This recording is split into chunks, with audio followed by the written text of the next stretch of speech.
G'day fellas, Peter here, how they hanging? Now, it's the next day. I'm going to have a go at finishing off the spouting. I'll take you outside later and show you, but first I'm making a template because I know my own limitations, and as sheet metal worker I'm not, but let's see how we go.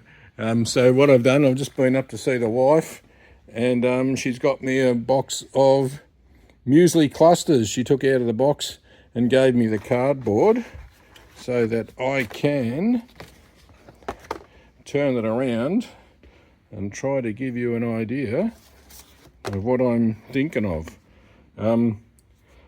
This part is going to be sort of straight, and now I've decided to put it on angle.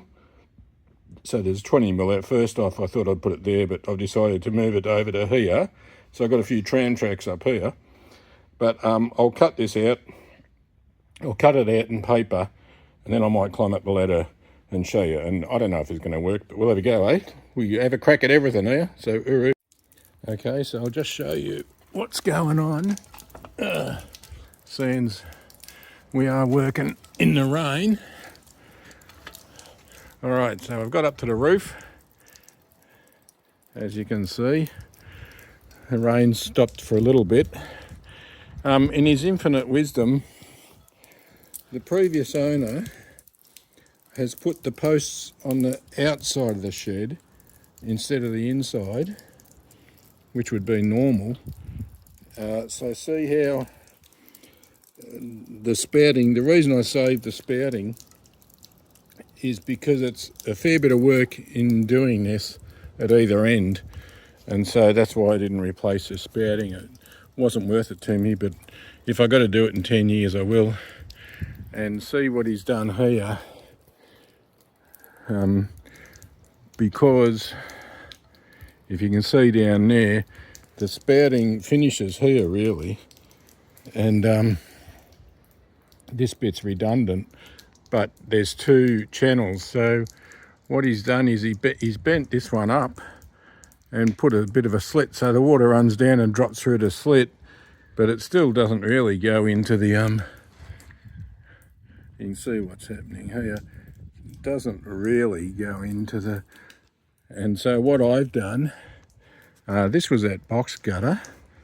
Can you see down here, it's curled back a little, but can you see how there's a 25-degree fold back here?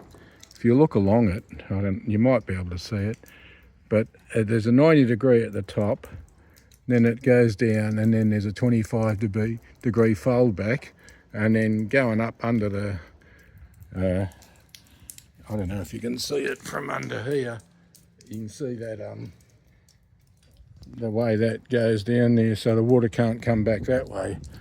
So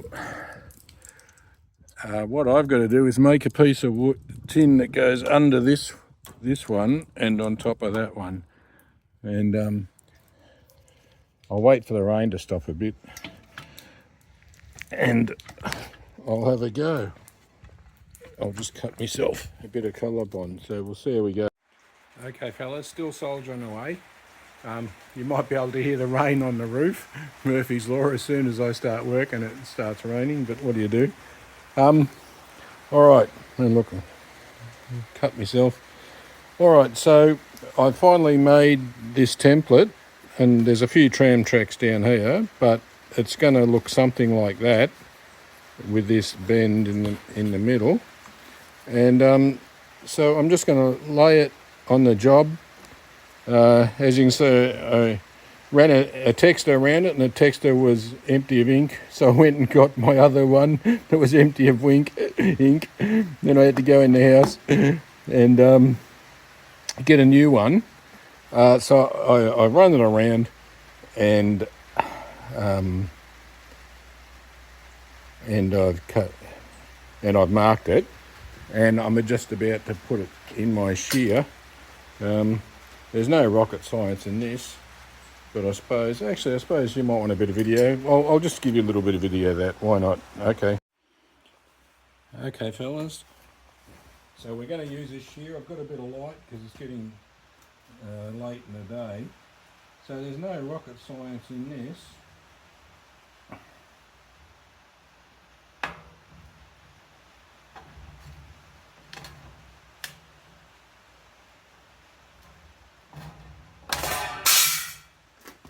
All right, that's that.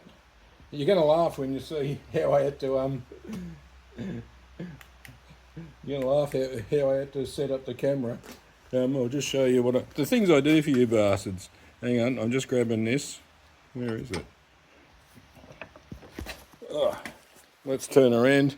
You were sitting in a 4-inch offset vise.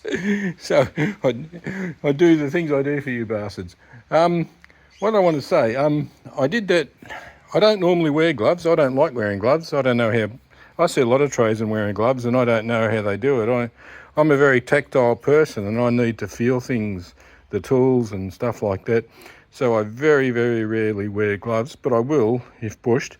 Now, because I'm working with sheet metal, and I'm not experienced, I'm not a sheet metal worker, I'm very prone to cut myself or something like that.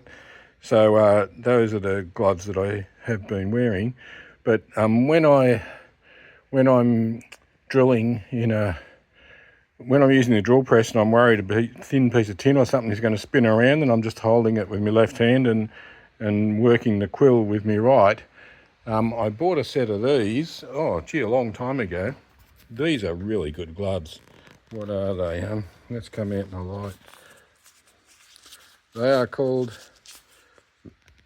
Handguard 2 glove. They're made of Kevlar. They're manufactured in the USA. They're American, and in Australia, my memory is this pair of gloves about 10 or 15 years ago. They're 100% Kevlar, and they cost me about $60, I think. But I will, because they're expensive, I will use them on occasion. But it's a lovely pair of gloves, and I think it's worth saving your hands with Kevlar.